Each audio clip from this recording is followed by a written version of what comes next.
Are you ready to turn your opinions into cash?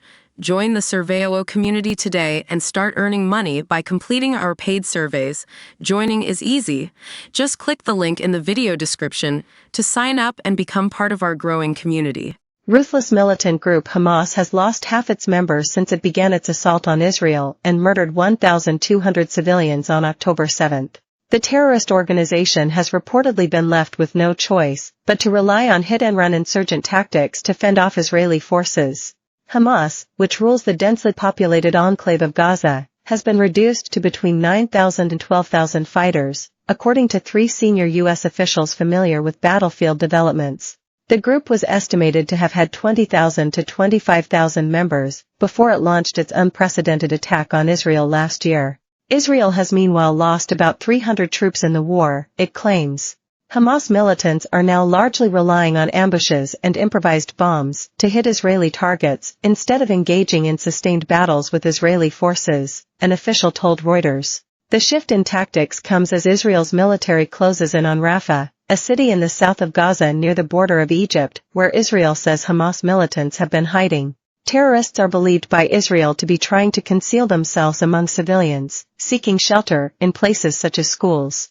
Israel's military said it eliminated several militants in a blitz on an alleged Hamas compound at a UN school in Gaza overnight, as reports emerged that 39 Palestinians, including 5 children, died. Gaza resident Wissam Ibrahim told Reuters, in earlier months, Hamas fighters would intercept, engage and fire at Israeli troops as soon as they pushed into their territory. But now, there is a notable shift in their mode of operations. They wait for them to deploy and then they start their ambushes and attacks. Hamas' new way of operating and its continued supply of weapons, received via tunnels and aided by weapons captured from Israeli forces, could sustain its insurgency for months, said U.S. officials. Last week, Israeli Prime Minister Benjamin Netanyahu's national security advisor said the war could last at least until the end of 2024. Spokesman for the Israel Defense Forces, IDF, told Reuters Hamas had lost roughly half of its fighting force, and said Israel's military was adapting to the group's shift in tactics. He said, "There is never a goal to kill each and every last terrorist on the ground. That's not a realistic goal. Destroying Hamas as a governing authority is an achievable and attainable military objective." Hamas' sprawling 311-mile maze of tunnels is now covered in rubble caused by ongoing airstrikes, which experts say could aid militants in their ambushes and attacks. The fighters are able to travel underground and pop up from under the rubble to strike Israeli forces. Experts say the terrorists could also be using this advantage to withdraw deeper into Gaza City and lure Israelis into their kill zones.